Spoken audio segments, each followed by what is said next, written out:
ओम श्री गणेशाय नमः। धार्मिक रूप से पूर्णिमा की तिथि बहुत ही खास मानी जाती है और जब बात भाद्रपद पूर्णिमा की हो तो इस तिथि का महत्व और भी अधिक बढ़ जाता है, क्योंकि इस दिन भगवान विष्णु के सत्यनारायण रूप की पूजा की जाती है। सत्यनारायण भगवान की कथा सुनी जाती है और साथ ही इस दिन उमा महेश्वर व्रत भी रखा जाता है। और इन सब से भी बढ़कर भाद्रपद पूर्णिमा के दिन से ही पितृपक्ष भी प्रारंभ हो जाते हैं, जिन्हें कनागत या श्राद्ध भी कहा जाता है। और साल 2021 में पितृपक्ष प्रारंभ होंगे 20 सितंबर भाद्रपद पूर्णिमा से, जो कि समाप्त हो जाएंगे 6 अक्टूबर को आश्विन मास की अमावस्या के दिन। आज की इस वीडियो में मैं आपको बताऊंगी भाद्रपद पूर्णिमा की पूजा विधि के बारे में, कि आज के दिन आपको किस तरह से पूजा करनी चाहिए, पूजा करने का जो शुभ मुहूर्त है वो कब से कब तक रहेगा, पूर्णिमा की तिथि कब से लेकर कब तक रहेगी, चंद्रोदय का समय क्या रहेगा। अगर किसी वजह से आप आज के दिन व्रत नहीं रख पाते हैं तो भी पूजा आप किस तरह से करते हैं, किन नियमों का पालन आप कर सकते हैं, पूर्णिमा के दिन किन चीजों का दान करना चाहिए ताकि आपको अपने पितरों का भी आशीर्वाद प्राप्त हो सके, साथ ही आपको किए गए दान का पूरा फल भी प्राप्त हो सके। साल 2021 में 20 सितंबर सोमवार के दिन भाद्रपद पूर्णिमा है, जिसे श्राद्ध पूर्णिमा भी कहते हैं। और पूर्णिमा की तिथि प्रारंभ हो रही है 20 सितंबर की सुबह 5:29 से। ये तिथि समाप्त हो जाएगी 21 सितंबर की सुबह 5:24 पर। इसी दिन पूर्णिमा का उपवास भी रखा जाएगा और दान भी दिया जाएगा। आप सुबह के समय ब्रह्म मुहूर्त में उठकर पवित्र नदी में स्नान कर सकते हैं या घर पर भी गंगा जल मिलाकर स्नान कर सकते हैं। अब जान लेते हैं कि चंद्रोदय का समय क्या रहेगा। 20 सितंबर की सुबह सूर्योदय का समय रहेगा सुबह 6:18। सूर्यास्त का समय रहेगा शाम 6:21 और चंद्रोदय का समय रहेगा शाम 6:20 पर। 20 सितंबर को ही राहु काल का समय भी लगने वाला है, जिसका समय रहेगा सुबह 7:30 से लेकर सुबह 9:10 तक। आप चाहें तो राहु काल का समय प्रारंभ होने से पहले पूजा पाठ कर सकते हैं, स्नान कर सकते हैं, दान दे सकते हैं, या फिर आप राहु काल का समय बीत जाने के बाद पूजा करें या दान दें। जिन्हें राहु केतु के ग्रहों से कोई भी दोष हो रहा हो, किसी प्रकार का कुंडली में राहु केतु का अशुभ प्रभाव दिख रहा हो, ऐसे लोगों को पूर्णिमा के दिन राहु केतु के दोष के निवारण के लिए राहु काल का समय बीत जाने के बाद दान करना चाहिए। इसके निवारण के लिए आप पूर्णिमा के दिन सुबह स्नान करने के बाद राहु काल का समय बीत जाने के बाद आप क्या करेंगे, एक मुट्ठी कच्चे चावल लेंगे और उसे 7 बार आप अपने सिर से दाहिने से बाहिनी ओर पूरा सिर से लेकर पैर तक 7 बार घुमाना है। और उसके बाद इस एक मुट्ठी चावल को आप जो भी दान सामग्री अगर आप देना चाहते हैं, चाहे आप चावल भी देना चाहते हैं तो उसी चावल में आप एक मुट्ठी चावल को मिला दीजिए। लेकिन आपको ध्यान रखना है कि आप इस उपाय को तभी करेंगे जब आपके मन में दूसरों को कोई भी नुकसान पहुंचाने की भावना नहीं होगी।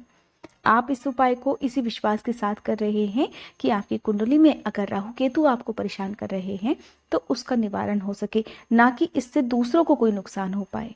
साथ ही आप पूर्णिमा के दिन जो भी दान करें उसमें तुलसी के पत्ते रखकर जरूर दान करें।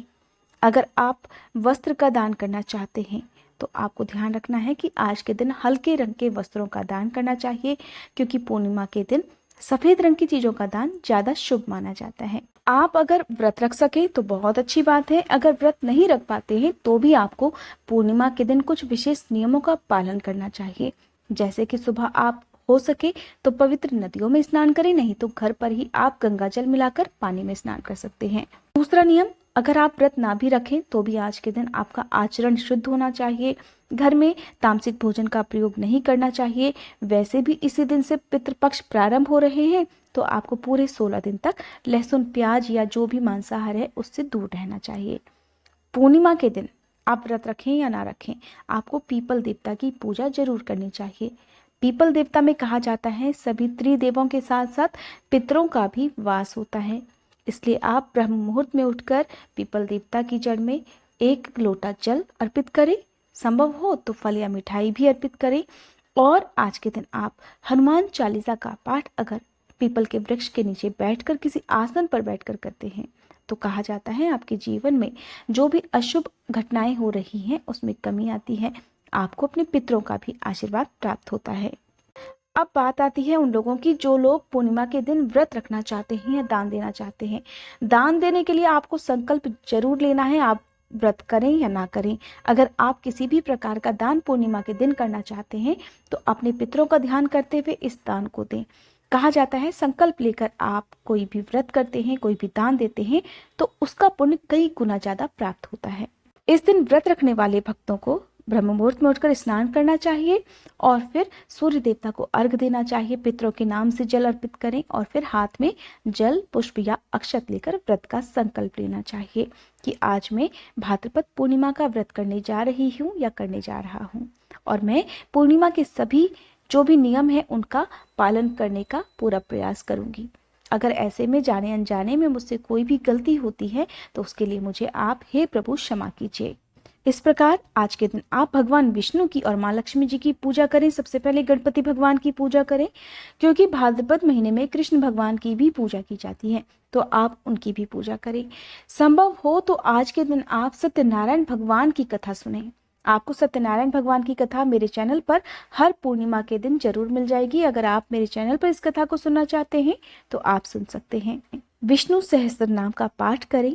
साथ ही आज के दिन अगर आप सुंदर कांड का पाठ करते हैं या सुनते हैं तो कहा जाता है ऐसा करने से पितर प्रसन्न होते हैं और उन्हें मुक्ति भी मिल जाती है। इस प्रकार भगवान विष्णु और माँ लक्ष्मी जी को तिलक कर उन्हें फल फूल अर्पित करें। घी का दीपक या तिल के तेल का दीपक जलाएं और आपको आज क्या करना है, अपने घर के मुख्य द्वार पर शाम और सुबह दोनों ही समय एक दिया जरूर जलाकर रखना है। अपने घर के मुख्य द्वार पर आम या अशोक के पत्तों का तोरण भी बांधना चाहिए। इस तरह से सुबह की आप पूजा करें। अपने जो भी इष्ट देवी देवता हैं उनका ध्यान करें, उनकी पूजा करें और फिर आरती करें, व्रत की कथा कहें या सुने और फिर क्षमा याचना करके अपना व्रत प्रारंभ करें। पूर्णिमा के दिन कहा जाता है पवित्र नदियों में सभी देवी देवताओं का वास होता है तो आज के दिन आप पवित्र नदियों में या बहते हुए जल में कच्चा दूध मिलाकर अर्पित करें। साथ ही आप एक दिया बहते हुए जल में प्रवाहित करें। संभव हो तो किसी सुनसान जगह पर भी दिया जला सकते हैं। सबसे ज्यादा जरूरी बात कि आपको पूर्णिमा के दिन और अमावस्या के दिन इन 2 दिनों में अपने घर पर फिटकरी मिले पानी का पोछा जरूर लगाना चाहिए। ऐसा करने से नकारात्मक ऊर्जा भी दूर होती है। अगर आपका मन बेवजह परेशान रहता हो, मन में अनजाना डर बना रहता हो या बार बार बहुत बेकार बातें आपके दिमाग में आती हों कि कहीं कुछ अशुभ ना हो जाए या आपका मन अशांत रहता हो, घर में कलह क्लेश बार बार होता हो तो ऐसे में आपको फिटकरी का पोछा पूर्णिमा के दिन और अमावस्या के दिन जरूर लगाना चाहिए। आज के दिन आप संकल्प लेकर दान करें। जो भी दान करना है उसका आप संकल्प लीजिए और दाहिने हाथ से आप दान करें। दान देते समय आपका मन शुद्ध होना चाहिए, मन में कोई घमंड नहीं होना चाहिए। आप प्यार से पूरे सम्मान पूर्वक दान करेंगे तो उस किए गए दान का पुण्य आपको प्राप्त होगा। अगर संभव हो तो आज के दिन ब्राह्मण देवता को घर बुलाकर भोजन के लिए आमंत्रित करें या आप किसी मंदिर में जाकर बना हुआ भोजन भी दे सकते हैं या आप निर्धन व्यक्तियों को या अनाथ बच्चों को आज के दिन भोजन का दान करें। उन्हें उनकी जरूरत का सामान उन्हें दान में दे सकते हैं। और अगर आप ये सब भी ना कर पाए तो आज के दिन आप गाय को हरा चारा खिलाएं। अपनी छत पर पक्षियों के लिए दाना पानी जरूर रखें। संभव हो तो मछलियों को आज के दिन आटे की गोलियां बनाकर खिलाएं। कहा जाता है ऐसा करने से आपके जीवन में बहुत खुशियां आती हैं। भगवान विष्णु के साथ साथ सभी देवताओं का आशीर्वाद भी आपको प्राप्त होता है। पूर्णिमा के दिन चंद्र देवता की पूजा भी करनी चाहिए। चंद्र देवता को अर्घ देकर उन्हें भी धूप दिखाकर उनकी पूजा करनी चाहिए और विशेष मंत्र का जाप भी करना चाहिए। ऐसा करने से अगर आपकी कुंडली में चंद्रमा कोई अशुभ प्रभाव दे रहा है तो उसमें भी कमी आती है। साथ ही कुंडली में चंद्रमा की जो स्थिति है वो भी मजबूत होती है, जिससे क्या होता है आपके जीवन में सुख शांति बनी रहती है और साथ ही आपके सम्मान में भी वृद्धि होती है। ऐसे में बहुत से लोग जो कि अपनी नौकरी में, अपने बिजनेस में अगर उन्हें लगता है उनके सम्मान में कमी आ रही है या बहुत मेहनत करने के बाद भी उन्हें सम्मान प्राप्त नहीं होता है तो आपको चंद्र देवता की पूजा करनी चाहिए। चंद्र देवता की पूजा का मंत्र है ओम सोम सोमाय नमः। इस मंत्र का जाप करने के बाद आपको 3 बार परिक्रमा भी करनी चाहिए।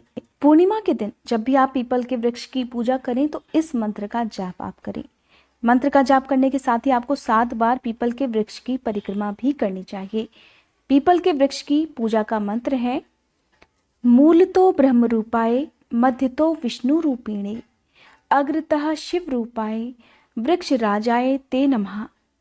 आयुः प्रजाम धनम धान्यम सौभाग्यम सर्व संपदम देहि देव महावृक्ष त्वमाहम शरणम गतः।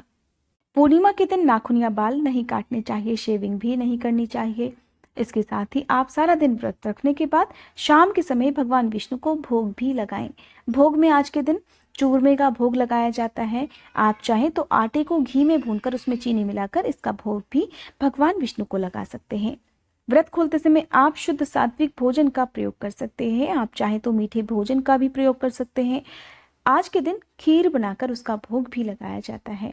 साथ ही इस खीर को प्रसाद स्वरूप परिवारजनों में बांटकर खुद भी ग्रहण करें। आज के दिन आपके घर पर, आपके दरवाजे पर कोई भी याचक आता है, कोई भी निर्धन व्यक्ति आता है या कोई भी पशु आता है, तो आप उसे कुछ ना कुछ जरूर दें।